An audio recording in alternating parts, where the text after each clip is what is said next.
મારા વહાલા વિદ્યાર્થીઓ, સૌપ્રથમ તો પહેલાં હું તમને વાત કરું કે આવતીકાલે તમારી એક્ઝામ છે. ગણિતનું પેપર દરેક વિદ્યાર્થીનું ખૂબ જ સારું જશે એવું હું ઈશ્વરને પ્રાર્થના કરું છું. સાથે તમે સારી મહેનત કરો એટલે 100% તમને સારામાં સારું રિઝલ્ટ મળશે. કાલે તમારે મેથ્સની પરીક્ષા છે, તો હું ઈચ્છું છું કે આજે જે કાંઈ તમને હું શોર્ટમાં જેટલું તમને સમજાવું ત્યાં લખું છું, તો મારું એ બધું જે લખું છું એ બધું તમે તમારી નોટબુકમાં ઉતારી લેજો અને બસ તમારું પેપર કાલનું ખૂબ જ સારું જાય એવું ઈશ્વર પાસે પ્રાર્થના. બરાબર? અહીંયા કોઈ તમને હું વાત નથી કરતો કે મારી ચેનલ ગમે તો લાઈક કરો, શેર કરો, સબસ્ક્રાઈબ કરો. બસ મારો વિડીયો જુઓ તમે, બરાબર? અને તમને લાગે કે ના ફાયદો છે તો મારા વિડીયોને જોજો અને એમાંથી તમે કંઈ પણ લખવાની પ્રેરણા મળે તો લખજો, જેને કારણે તમારું રિઝલ્ટ ખૂબ જ સારું આવે. વધારે સમય ન બગડતા હવે હું તમને ગણિત તમારું શરૂ કરું છું. જે કાલે તમારે ગણિતનું ગુજરાત બોર્ડનું પેપર છે, ધોરણ 10નું. હવે તમને ખ્યાલ છે કે તમારે પહેલાં એક તો યાદ રાખવાનું, જે ઘટના બને છે, ચોક્કસ ઘટના, એ 0 greater than P of E અથવા એ ગમે ગ્રેટર ધેન 1. આનો અર્થ શું થાય કે 0 અથવા 0 થી મોટી અને 1 અથવા 1 થી નાની. બરોબર? એટલે તમારે યાદ રાખવાનું, સંભાવનામાં એક ઋણ ન આવે અને 1 થી મોટી ન આવે, -1.5 ન આવે, -4 ન આવે અને 7/9 કરું તો જો આ એનો જવાબ આ ભાગી શકાય કે નહીં?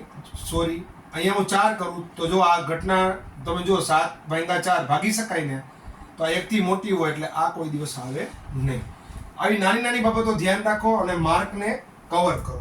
તમને ખબર છે કે ચોક્કસ જે ઘટના બને, ચોક્કસ, તો તેની સંભાવના તમને ખબર છે 1 છે અને ચોક્કસ ન બને તો એની કેવી છે? 0. એટલે ખરેખર તો P of A plus P of A dash એટલે આ ઉદ્ભવે ને ઈ અને ઉદ્ભવે તો એ બરાબર તમારો જવાબ 1 આવે.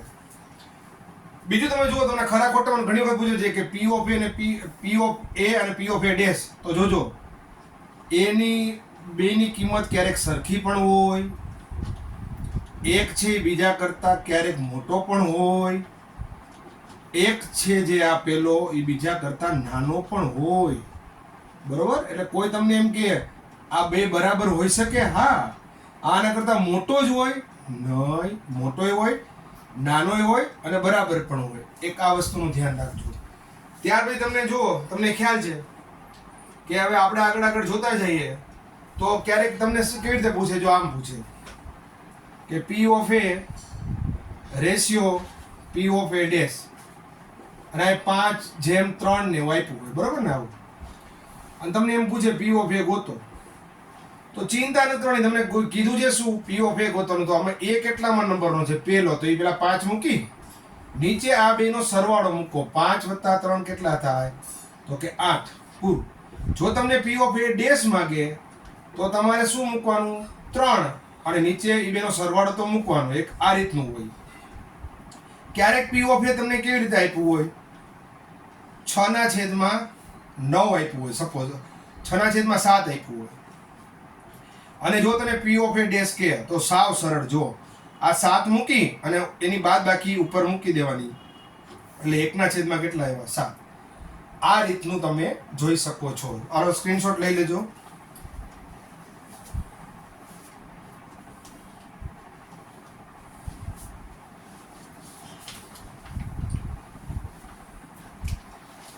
આગળ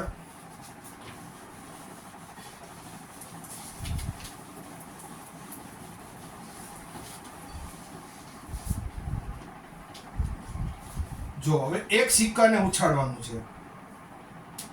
એક સિક્કો, એમાં તમને ખ્યાલ છે કે એક સિક્કો હોય એને ઉછાળો,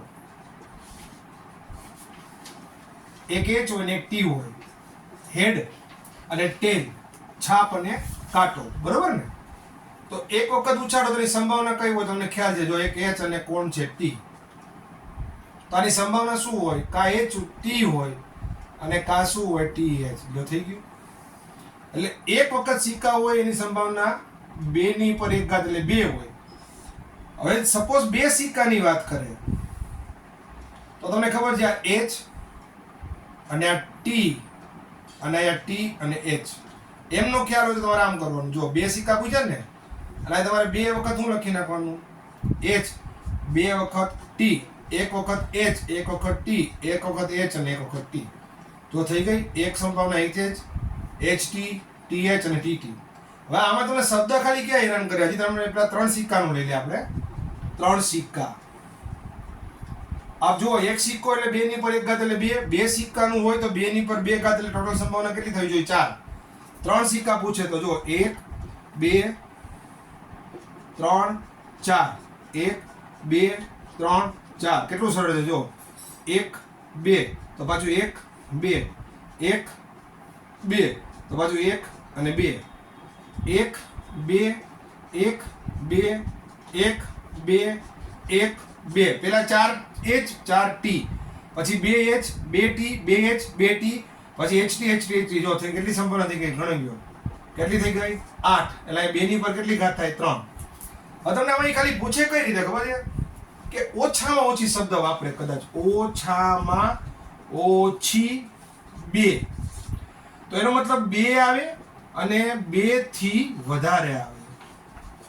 પછી તમને એમ પૂછે વધુમાં વધુ 3, તો એમાં 2 3 આવે, 2 આવે, 1 વખત આવે અને 0 વખતે આવે. ધ્યાન રાખજો, આ ખાસ જોજો, આ ખાસ જોજો, બરોબર?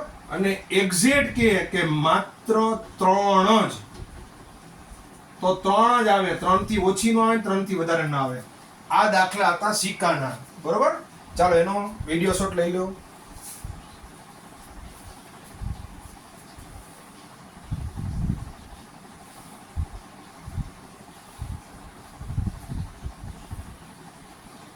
નેક્સ્ટ,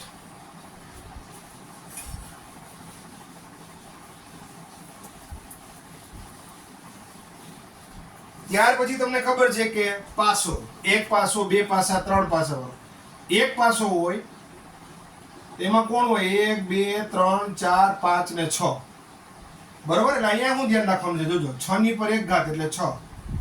2 પાસા હોય તો 6 ની પર 2 ઘાત એટલે સંભાવના કેટલી થાય? 36. અને જો 3 પાસા હોય તો 6 ની પર 3 એટલે કેટલી થાય? 216, બરોબર? હવે આમાં તમને જો કઈ રીતે પૂછે? એક પાસામાં ખબર છે? જો એમ પૂછે બેકી સંખ્યા, તો તમારે કઈ લખવાની? 2 4 6. તમને પૂછે એકી સંખ્યા, તો તમારે કઈ લખવાની? 1 3 5. તમને પૂછે અવિભાજ્ય સંખ્યા, તો તમારે લખવાની 2 3 અને 5.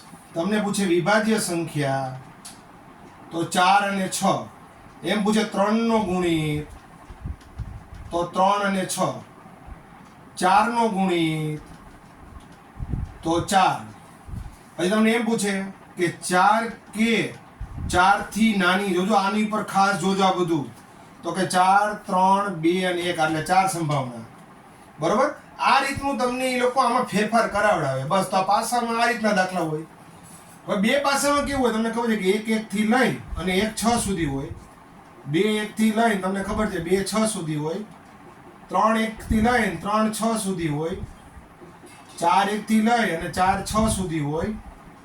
5 1 થી લઈ અને 5 6 સુધી હોય. અને 6 1 થી લઈ અને 6 6 સુધી હોય. હવે તમને આમાં કાંઈ નો કે કેવું કે 2 સંખ્યા સરખી હોય તો 1 1 2 2 3 3 4 4 5 5 6 6, બરાબર? કોઈનો ગુણાકાર 3 તો 3 1 3 ને એવું બધું તમને આમાંથી પૂછે, તો એ રીતના દાખલા તમારે આમાં ગણવાના. આ તો તમને યાદ રાખવા માટે મેં 3 પાસાને પૂછે. 6 ની પર 3 ઘાત એટલે 216. આ હતા પાસાના દાખલા, જેનો વિડીયો તમે લઈ લો, શોર્ટ લઈ લો વિડીયોનો.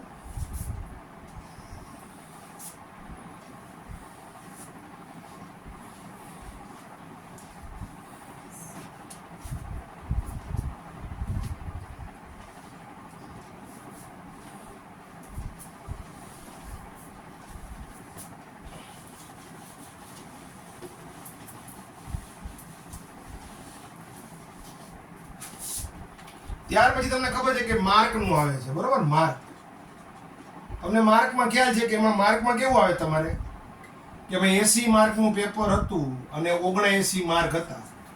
તમારે યાદ રાખવાનું ટોટલ માર્ક હોય ને, જે કુલ માર્ક, એમાં પેલા 1 નાખી દેવાના. એટલે 80 માં 1 નાખો એટલે કેટલા થાય?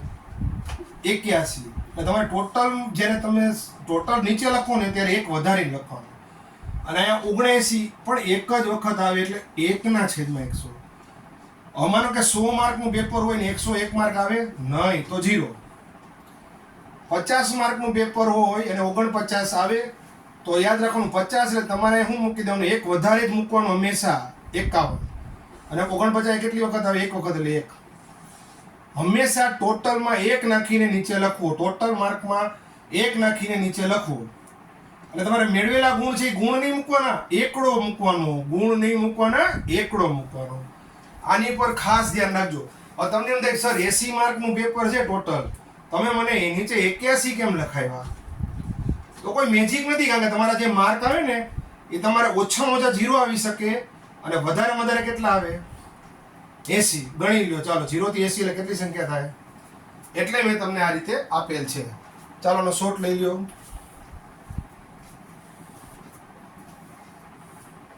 ચાલો આ વિડીયોનો સ્ક્રીનશોટ લઈ લ્યો.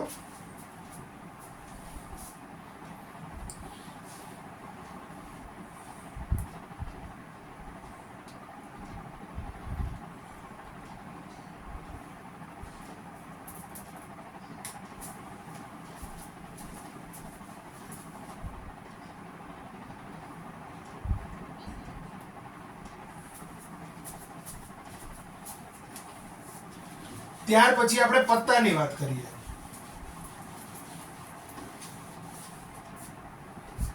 પત્તામાં, બરોબર? હવે પત્તામાં ધ્યાન રાખજો કે એક તો ચોકટ હોય, એક તો લાલ હોય, એક કાળી હોય અને એક ફુલ્લીનું પત્તું હોય. 4 આકારના હોય ને. ચોકટમાં તમે યાદ રાખો, પેલા એકો, પછી દૂડી, તીડી, ચોકો, પંજો, છક્કો, સત્તો, અઠ્ઠો, નવો, દસો. આપણે આને ગલ્લો કહીએ, બરોબર ને? આ ગલ્લો. પછી આને શું કહીએ? રાજા.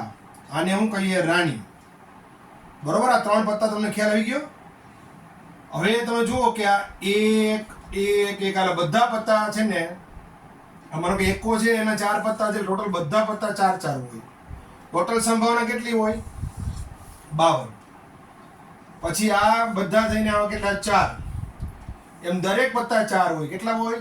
4.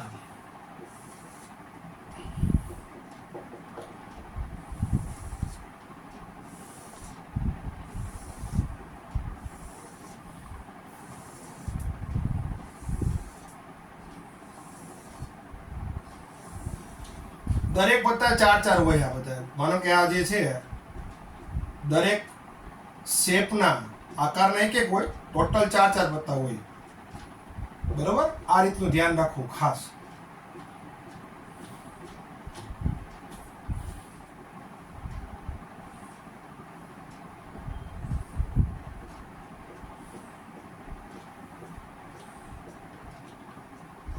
બરોબર? આ રીતના હોય. હવે તમને પૂછે શું ભાઈ કે એકા કેટલા? તો તમે જુઓ, અહીંયા તમે જોઈ શકો છો કે લાલ અને જે ચોકડ છે ને એ લાલ કલરના હોય. એટલે લાલ કલરના કે લાલ રંગના પત્તા તમે જુઓ ટોટલ 26 થાય. બરોબર? અને આ બે છે ને કાળા રંગના, એટલે કાળા રંગના પત્તા છે ને એ પણ 26 થાય. કેટલા થાય? 26. હવે તમે જુઓ આ ચિત્ર વાળા છે. જો આ ગલ્લો, રાણી અને બાદશાહ. બરોબર? આ 3 પત્તા. બરોબર? તમને ખ્યાલ છે કે આ કોણ છે? ગલ્લો, રાણી અને બાદશાહ. એટલે રાજા કયો કે આ ગલ્લો છે તો એને ગુલામ કયો. બરોબર? તો આ જે છે ને ચિત્રવાળા કહેવાય. તો ચિત્રવાળા તમે જોઈ શકો છો, ચિત્રવાળા ટોટલ કેટલા છે? 12. ચિત્રવાળા 12 છે. એમાં લાલ રંગના 6 છે. જુઓ તમે, લાલ રંગના કેટલા છે? 6. અને કાળા રંગના છે 6. બસ આવું ધ્યાન રાખવાનું. એટલે તમને 52 પત્તા વાળો દાખલો પણ આવડી જશે. તમે જોઈ લો. ડન? હવે આનો સ્ક્રીનશોટ લઈ લો.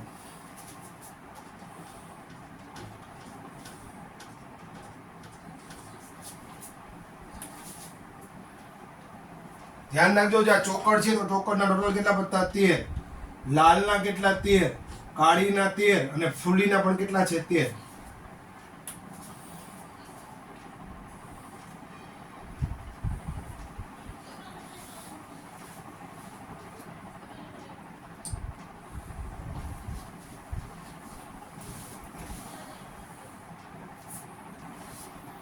હવે જો આપણે લીપ વર્ષ અને બિન લીપ વર્ષ, બરોબર? ફેબ્રુઆરી આવે, તમે છે ને દિવસો નો જોતા 5 ગુરુવાર ને 5 શનિવાર ને એ નો જો. ફેબ્રુઆરી મહિનો લીપ વર્ષ. લીપ વર્ષ કેમ ખબર પડે ખબર? જો આ 2000, 2004, 2008 બધા લીપ વર્ષ છે. 4 વડે ભાગો ને તો શેષ શૂન્ય આવે એટલે લીપ વર્ષ કહેવાય.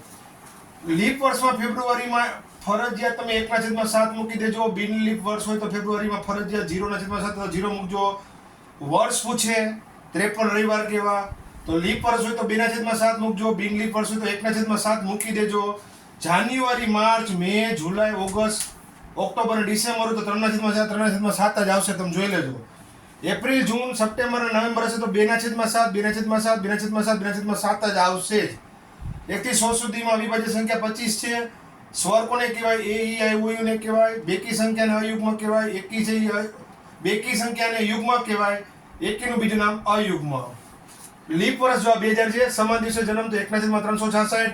અને ક્યારેક એક એવો દાખલો આપે કે 400 ખમીસો છે જેની સંભાવના 0.035 છે, તો કાંઈ નહીં, તમારે જ્યારે સંભાવના જવાબમાં આપી જ દે, પ્રશ્નમાં અગાઉથી આપી જ દે, તો તમારે આ બેનો ગુણાકાર કરવાનો. 400 ગુણ્યા 0.035.